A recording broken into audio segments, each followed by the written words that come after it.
Good morning बच्चों, मैं मोनिका शर्मा आपकी मैथ्स की टीचर आज की कक्षा में आपका स्वागत करती हूँ। आज हम पढ़ेंगे कक्षा 3 की गणित का अध्याय 17 जिसका नाम है आओ आंकड़े एकत्रित करें और इसके भाग 1 में आज हम जानकारी एकत्रित करना सीखेंगे। आज की कक्षा में हम पढ़ रहे हैं अध्याय 17 जिसका नाम है आओ आंकड़े एकत्रित करें और इसके भाग 1 में हमें पढ़ना है जानकारी एकत्रित करना। मतलब हमें हमारे आसपास के वातावरण में या पर्यावरण में जो भी संस्थाएं या जो भी चीजें हैं उनके बारे में जानकारी एकत्रित करना है। और जब हम यहाँ गणित विषय पढ़ रहे हैं तो उसमें जानकारी एकत्रित करने का मतलब हो गया कि हमें उस संस्था या उस वस्तु के बारे में आंकड़े इकट्ठे करने हैं। क्योंकि जब हम हिंदी में या और किसी विषय में जानकारी एकत्रित करेंगे तो हम उस चीज को केवल समझने का प्रयास करेंगे, जबकि जब हम यहाँ गणित विषय में किसी वस्तु के बारे में या किसी संस्था के बारे में जानकारी एकत्रित करने की कोशिश कर रहे हैं तो हमें उस संस्था की या उस वस्तु के बारे में गणितीय रूप से जानकारी एकत्रित करनी है या आंकड़ों के रूप में जानकारी एकत्रित करनी है। तो आज हम पढ़ेंगे अध्याय 17 जिसका नाम है आओ आंकड़े एकत्रित करें। और आज की कक्षा में हम विभिन्न वातावरण की जो भी चीजें हैं, वस्तुएं हैं या अन्य विषयों के बारे में जानकारी एकत्रित करने के बारे में सीखेंगे। और आज की कक्षा में हमें सीखना है कि हम आंकड़े किसे कहते हैं और विभिन्न संस्थाओं या विषयों के बारे में या वस्तुओं के बारे में हम आंकड़े किस प्रकार एकत्रित करते हैं और हमें किसी वस्तु की जानकारी यदि गणितीय दृष्टि से लेनी है तो वो हम कैसे प्राप्त करेंगे। तो चलिए कक्षा में अब हमारे सामने यहाँ जो चित्र हमें दिखाई दे रहा है वो है टॉय शॉप, मतलब एक खिलौने की दुकान हमारे सामने यहाँ चित्र के रूप में हमें दिखाई दे रही है। कि यदि आपको आपके कक्षा अध्यापक ने कहा कि आप किसी मेले में जाइए और उस मेले में खिलौने की सबसे बड़ी दुकान पर आप जाइए और उससे संबंधित आंकड़े एकत्रित कीजिए। तो हमें यहाँ करना क्या है, हमें यहाँ करना है कि जिस मेले में हम गए उस मेले में खिलौने की सबसे बड़ी दुकान जो थी उसके बारे में हमें आंकड़े इकट्ठे करने हैं। अब यहाँ जब हम ये जो खिलौने की दुकान है उससे संबंधित आंकड़े एकत्रित कर रहे हैं तो हमें कौन कौन से आंकड़े या किन किन चीजों की जानकारी होनी चाहिए। तो यहाँ जब हमने इस खिलौने की दुकान को देखा तो हमने देखा कि ये जो खिलौनों की दुकान है ये दुकान सबसे बड़ी खिलौनों की दुकान है और इसमें कई प्रकार के खिलौने हमें दिखाई दे रहे हैं। ठीक है, अब हमें यहाँ जब खिलौनों के बारे में जानकारी प्राप्त करनी है या खिलौनों से संबंधित आंकड़े एकत्रित करने हैं तो हमें यहाँ जो खिलौने हैं उन खिलौनों को अलग अलग भागों में बांटना होगा। बांटने का मतलब क्या हो गया कि आपको यहाँ कौन कौन से खिलौने दिखाई दे रहे हैं और फिर उसको आपको एक चार्ट में दर्शाना होगा कि यहाँ आपको कौन कौन से खिलौने दिखाई दे रहे हैं और उन खिलौनों का नाम क्या है और उनकी संख्या इस दुकान में कितनी है। तब जाके आप इस खिलौने की दुकान से संबंधित आंकड़े इकट्ठे कर पाओगे। अब आज की कक्षा में हम पढ़ रहे हैं जानकारी एकत्रित करना। तो हमारे सामने यहाँ सबसे पहले खिलौनों की दुकान चित्र में बनी हुई है और उस दुकान से संबंधित आंकड़े हमें एकत्रित करने हैं या हमें खिलौनों की दुकान से संबंधित जानकारी एकत्रित करनी है।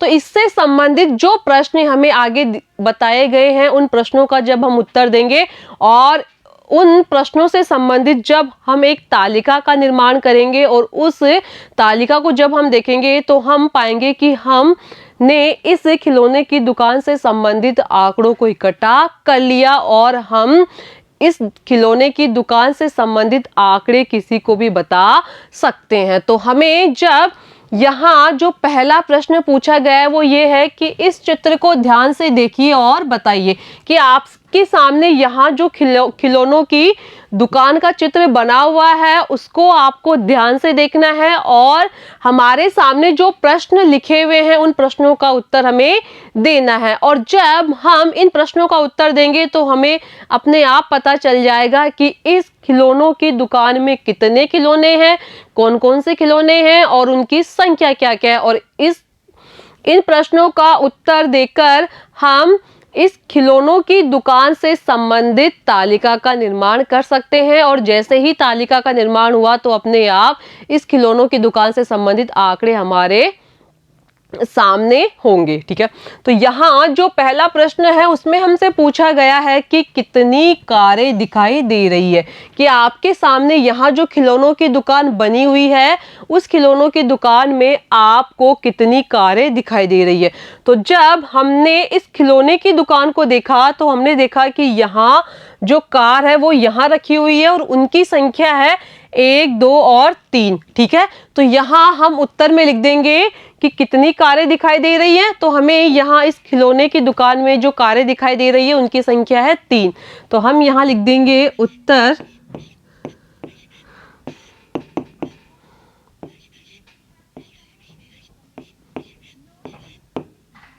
3 कारें दिखाई दे रही है।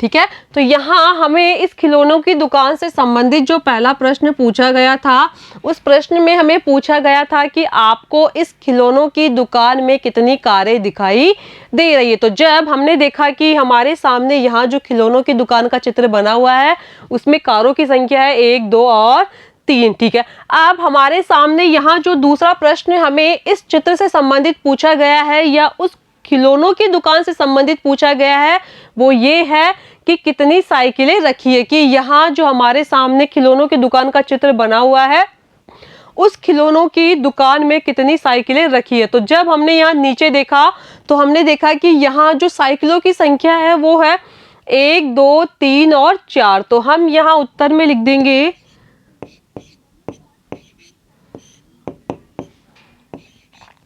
4 साइकिलें रखी हैं।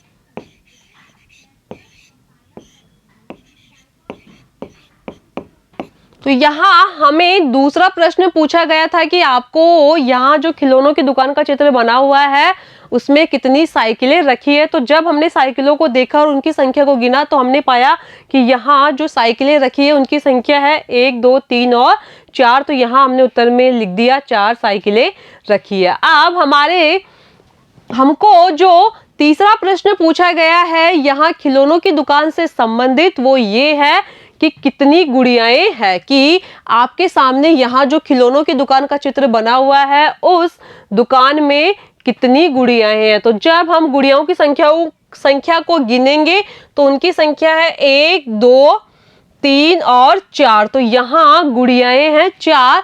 तो हम उत्तर में लिख देंगे 4 गुड़ियाएं हैं।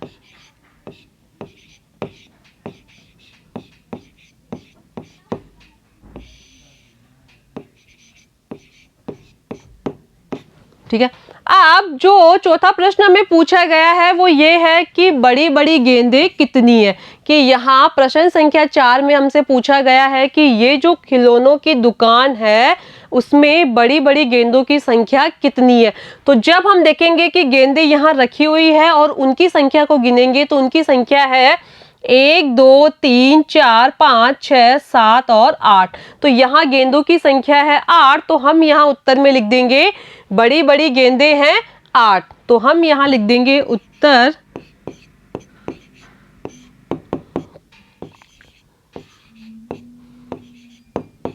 8 बड़ी बड़ी गेंदें हैं।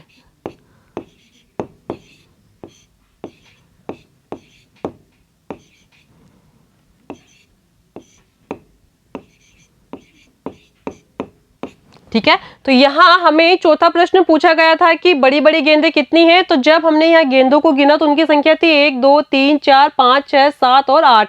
तो हमने यहाँ लिखा 8 बड़ी बड़ी गेंदें हैं। ठीक है, अब जो अगला प्रश्न हमसे पूछा गया है वो ये है कि चाबी वाले खिलौने कितने हैं, कि यहाँ जो खिलौनों की दुकान का चित्र बना हुआ है उसमें चाबी वाले खिलौनों की संख्या कितनी है। तो जब हमने यहाँ चाबी वाले खिलौनों की संख्या को गिना तो उनकी संख्या थी 1 2 3 4 और एक खिलौना यहाँ पे है और एक खिलौना यहाँ पे है। तो यहाँ चाबी वाले खिलौनों की संख्या कितनी हो गई?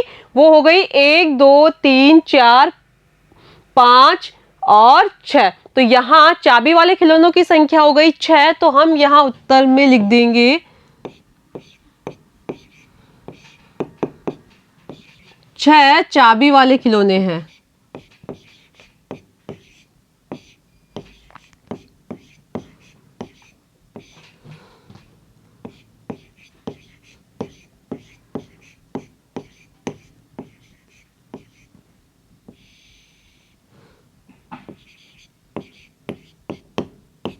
ठीक है, तो यहाँ 5वें प्रश्न में हमें पूछा गया था कि चाबी वाले खिलौने कितने हैं। तो जब हमने इस खिलौनों की दुकान में चाबी वाले खिलौनों की संख्या गिनी तो उनकी संख्या थी 1 2 3 4 5 और 6। तो हमने यहाँ उत्तर में लिख दिया 6 चाबी वाले खिलौने हैं। अब हमसे जो अगला प्रश्न पूछा गया है वो ये है कि कितनी रेलगाड़ियां है, कि आपके सामने यहाँ जो खिलौनों की दुकान का चित्र बना हुआ है उसमें रेलगाड़ियों की संख्या कितनी है। तो जब हम यहाँ देखेंगे कि रेलगाड़ियां यहाँ लगी हुई है या रेलगाड़ियों वाले जो खिलौने हैं वो यहाँ लगे हुए हैं तो उनकी संख्या है 1 2 और 3। तो हम यहाँ लिख देंगे उत्तर 3 रेलगाड़ियां हैं।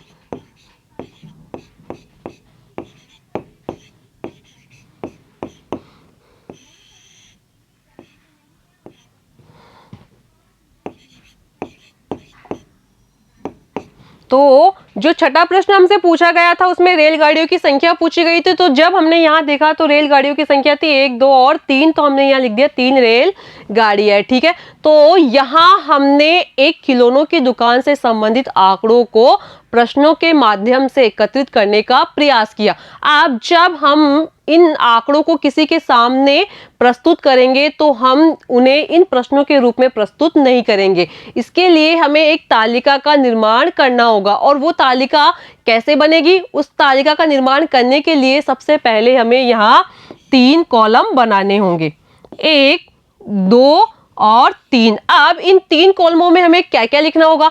अब जो सबसे पहला कॉलम होगा उसमें हम लिखेंगे क्रम संख्या। ठीक है, और फिर क्रम संख्या के बाद में जो दूसरा कॉलम होगा उसमें हम लिखेंगे खिलौने का नाम।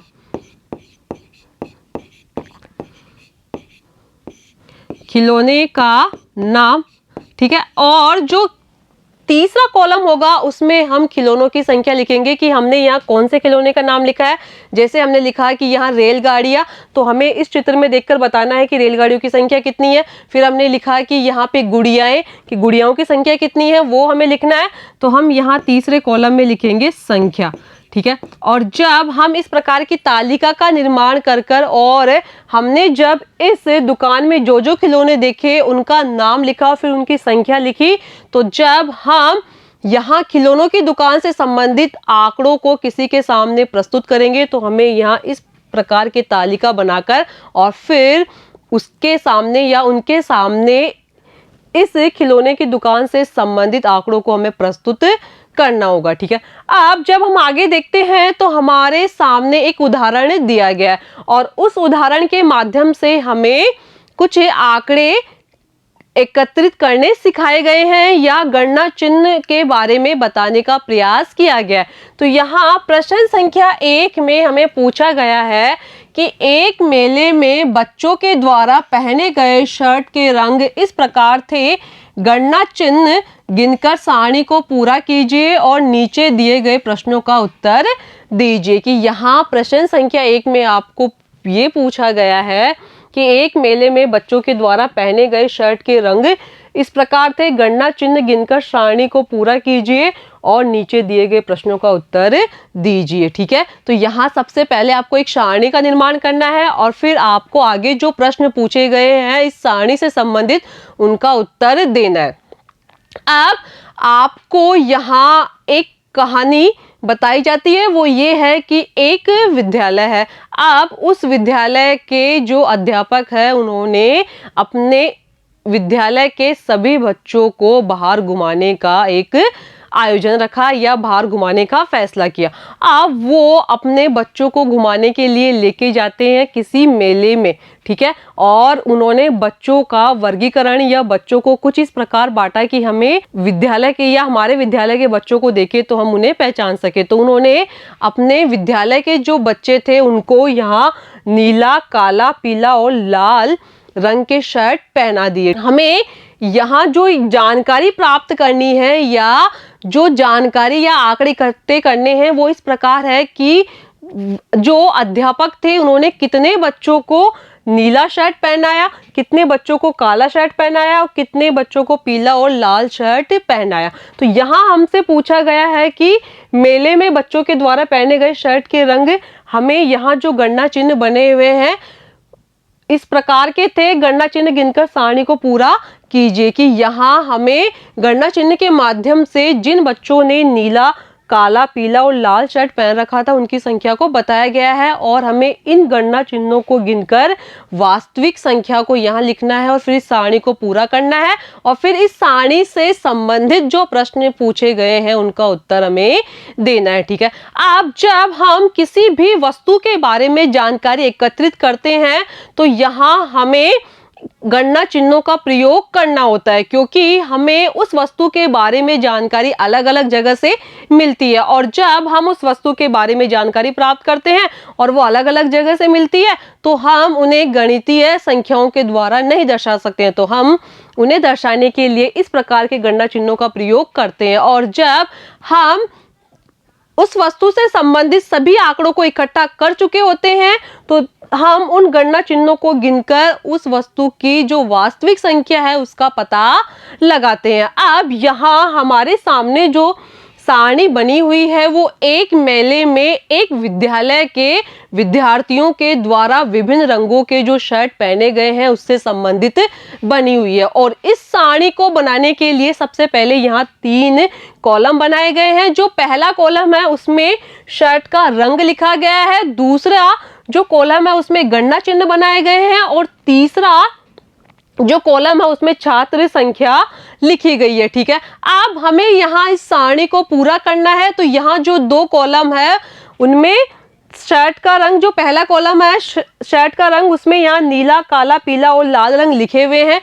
दूसरा जो कॉलम है वो है गणना चिन्ह का, तो यहाँ कुछ गणना चिन्ह बने हुए हैं और तीसरा कॉलम है छात्र संख्या का, वो हमारे सामने खाली हमें दिखाई दे रहा है और इस खाली कॉलम को हमें भरना है। तो यहाँ जब हमने देखा कि उस मेले में जितने विद्यार्थियों ने नीले रंग की शर्ट पहन रखी थी उनकी संख्या थी, तो जब हम इन गणना चिन्हों को गिनेंगे तो हमें पता चल जाएगा कि जितने बच्चों ने नीले रंग की शर्ट पहन रखी थी उनकी संख्या कितनी थी। तो गिनिए, यहाँ जो गणना चिन्ह बने हुए हैं नीला शर्ट के रंग के सामने उनकी संख्या है 1 2 3 4 5 6 7 8 9 10 और 11। तो हम यहाँ छात्र संख्या में लिख देंगे 11। इस प्रकार उस विद्यालय के 11 बच्चों ने नीले रंग की शर्ट पहन रखी थी। और ये हमने कैसे पता लगाया? ये हमने पता लगाया यहाँ जो गणना चिन्ह बने हुए हैं उनको गिनकर। अब यहाँ जो अगली शर्ट का रंग है वो है काला, और काले रंग की शर्ट कितने बच्चों ने पहन रखी थी? तो जब हम इन गणना चिन्हों को गिनेंगे तो हमें पता चल जाएगा कि काले रंग की शर्ट कितने बच्चों ने पहन रखी थी। तो यहाँ जो चिन्ह बने हुए हैं उनकी संख्या है 1 2 3 4 5 और 6। तो यहाँ काले रंग की शर्ट जितने बच्चों ने पहन रखी थी उनकी संख्या है 1 2 3 4 5 और 6। तो हम यहाँ छात्र संख्या में लिख देंगे 6। अब इसके बाद में यहाँ जो अगले रंग की शर्ट है वो है पीला रंग की, और पीले रंग की शर्ट कितने बच्चों ने पहन रखी थी?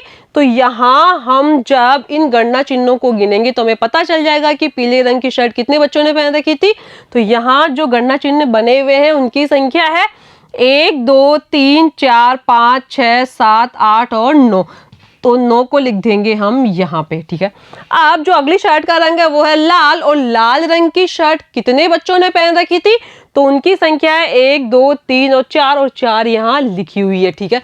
तो इस प्रकार हमने एक मेले में एक विद्यालय के बच्चों के द्वारा पहनी गई शर्टों के बारे में पता लगाया और कितने बच्चों ने यहाँ नीले रंग की शर्ट पहन रखी थी, कितने बच्चों ने यहाँ काले रंग की शर्ट पहन रखी थी, कितने बच्चों ने यहाँ पीले रंग की शर्ट पहन रखी थी और कितने बच्चों ने यहाँ लाल रंग की शर्ट पहन रखी थी। तो जब हमने उनकी वास्तविक संख्या का पता लगाया तो उनकी वास्तविक संख्या कुछ इस प्रकार थी। ठीक है, अब हमें यहाँ इस तालिका से संबंधित जो प्रश्न आगे दिए गए हैं उनका उत्तर देना है। तो जब हम देखते हैं तो यहाँ जो पहला प्रश्न है उसमें हमसे पूछा गया है कि किस रंग के शर्ट के बच्चे अधिक हैं और कितने, कि वहां उस मेले में कौन से रंग की शर्ट को ज्यादा बच्चों ने पहन रखा था और कितने बच्चों ने पहन रखा था, उनकी संख्या भी हमें यहाँ जो प्रश्न संख्या 1 है उसके उत्तर में लिखनी है। तो जब हम इस सारणी को देखेंगे तो हम देखेंगे कि यहाँ जो नीले रंग की शर्ट है वो सबसे अधिक 11 बच्चों ने पहन रखी थी। तो जब हम पहले प्रश्न का उत्तर देंगे तो हम यहाँ लिखेंगे किस रंग के शर्ट के बच्चे अधिक है, तो हम लिख देंगे यहाँ उत्तर में उत्तर बराबर नीला। किस रंग के शर्ट के बच्चे अधिक हैं, तो हम लिख देंगे नीले रंग के।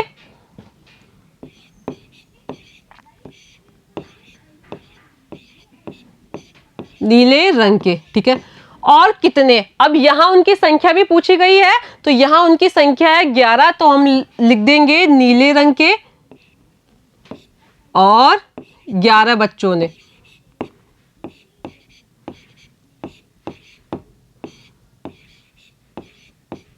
ठीक है, अब जो प्रश्न संख्या 2 में हमसे पूछा गया प्रश्न है वो ये है कि किस रंग के शर्ट सबसे कम है और कितने, कि यहाँ कौन से रंग के शर्ट को सबसे कम बच्चों ने पहन रखा था और उनकी संख्या कितनी है। तो जब हम इस सारणी को देखेंगे तो हम देखेंगे कि यहाँ जो लाल रंग के शर्ट है उनकी संख्या केवल 4 है, क्योंकि लाल रंग की शर्ट को केवल 4 बच्चों ने ही पहन रखा था।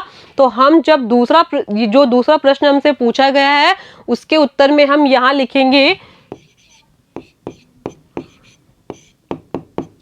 उत्तर लाल रंग के।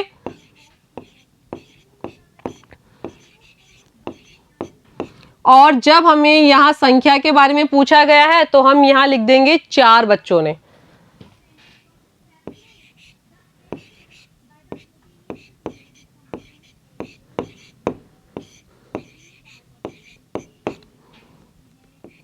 ठीक है, तो यहाँ दूसरे प्रश्न में हमसे पूछा गया था कि किस रंग के शर्ट सबसे कम है। तो जब हमने इस सारणी को देखा तो हमने देखा कि यहाँ लाल रंग की जो शर्ट है वो सबसे कम है क्योंकि उनकी संख्या है 4।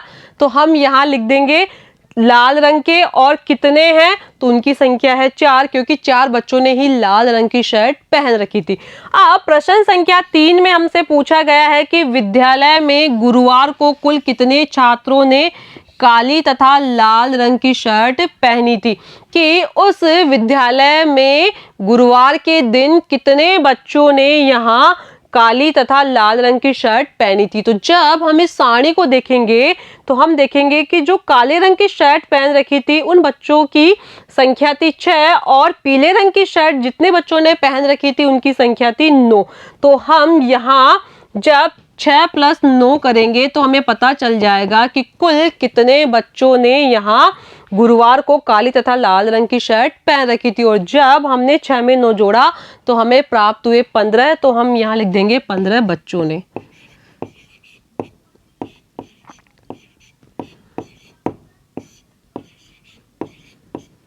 ठीक है, तो इस प्रकार हमने हमारे सामने जो ये उदाहरण दिया गया था उसमें विभिन्न प्रकार की शर्टों के बारे में बताया गया था और हमें उस विद्यालय के बच्चे जिस दिन मेले में घूमने गए और अध्यापकों ने जितने बच्चों को जिस कलर का या जिस रंग का शर्ट पहनने के लिए कहा था, जब हमने उनकी वास्तविक संख्या को जाना और उनसे संबंधित आंकड़े एकत्रित किए तो हमारे सामने जो सारणी बनी थी वो कुछ इस प्रकार थी। ठीक है, अब जब हम आगे देखते हैं जो अगला उदाहरण है उसमें या प्रश्न संख्या 2 है, उसमें हमसे पूछा गया है कि किसी विद्यालय के छात्रों से उनकी पसंद के फल का नाम पूछा गया। तो सारणी इस प्रकार बनी, गणना चिन्ह गिनकर सारणी को पूरा कीजिए। अब आपके सामने यहाँ प्रश्न संख्या 2 में जो सारणी दी गई है उसमें आपको यहाँ एक विद्यालय के बच्चों के बारे में बताया गया है और उन विद्यालय के बच्चों को जब उनकी पसंद के फल के बारे में पूछा गया तो जो बच्चों ने अपनी पसंद के फल बताए वो कुछ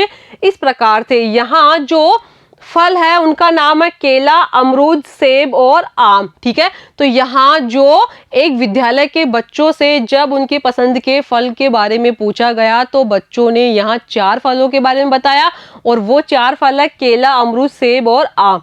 ठीक है, अब हमें यहाँ इस सारणी में ये बताया गया है गणना चिन्ह के माध्यम से कि उस विद्यालय के कितने बच्चों को यहाँ केला पसंद है, कितने बच्चों को अमरूद पसंद है, कितने बच्चों को सेब पसंद है और कितने बच्चों को आम पसंद है।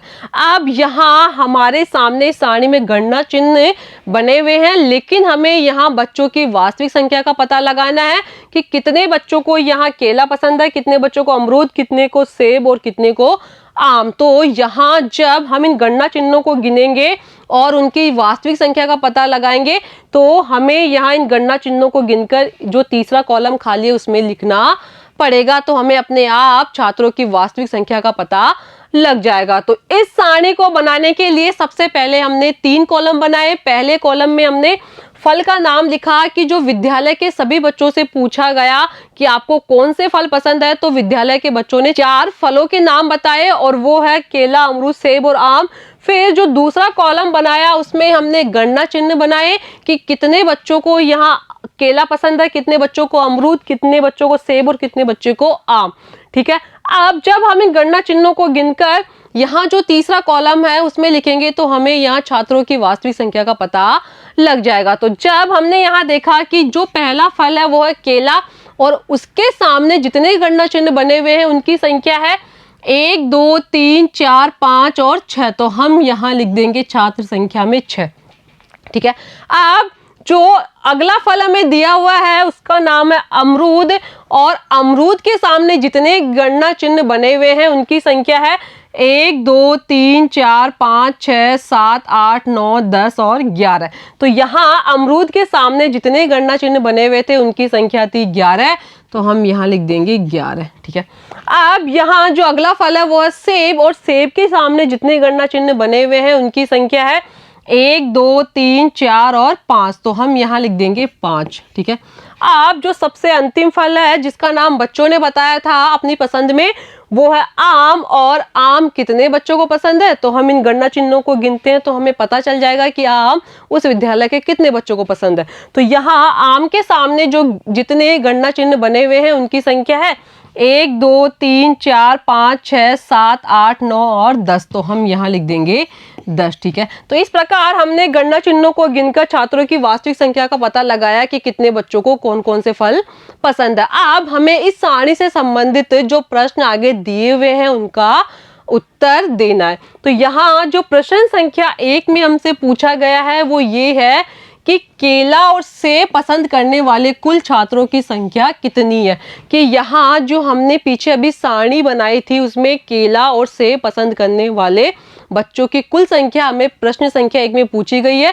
तो जब हम इस सारणी को देखेंगे तो हम देखेंगे कि जो केला पसंद है उन बच्चों की संख्या है 6 और सेब पसंद है उन बच्चों की संख्या है 5। तो हम यहाँ लिख देंगे उत्तर में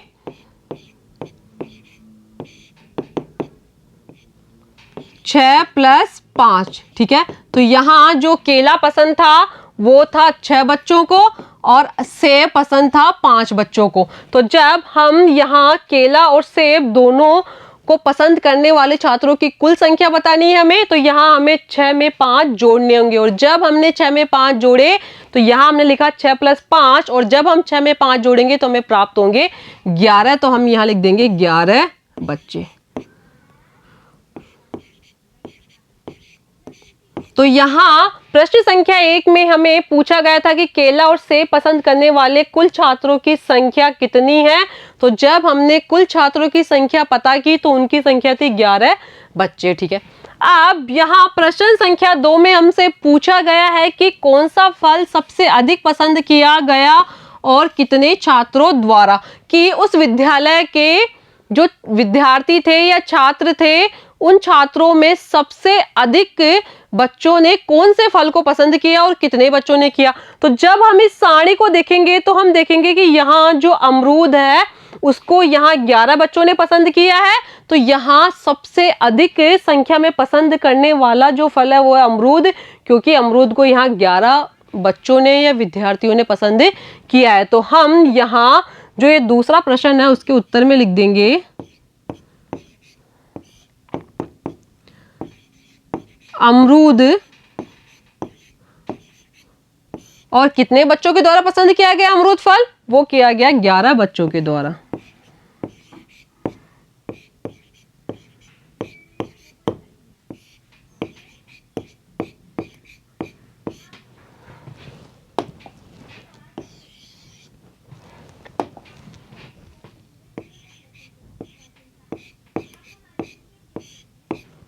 ठीक है, तो यहाँ प्रश्न संख्या 2 में हमसे पूछा गया था कि कौन सा फल सबसे अधिक पसंद किया गया और कितने छात्रों द्वारा। तो जब हमने इस सारणी को देखा तो हमने देखा कि यहाँ जो अमरूद फल है वो 11 बच्चों के द्वारा पसंद किया गया है और इन बच्चों की संख्या यहाँ जो और बच्चे दिए गए थे उनमें सबसे ज्यादा थी। तो हमने यहाँ दूसरे प्रश्न के उत्तर में लिख दिया अमरूद 11 बच्चों के द्वारा।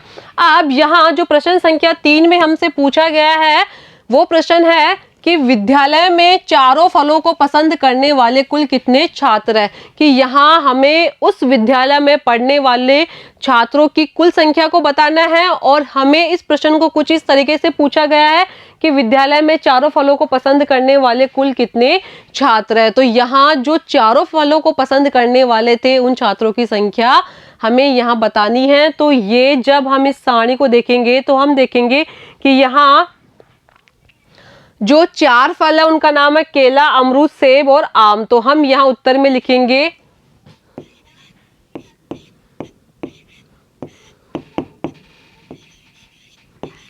केला,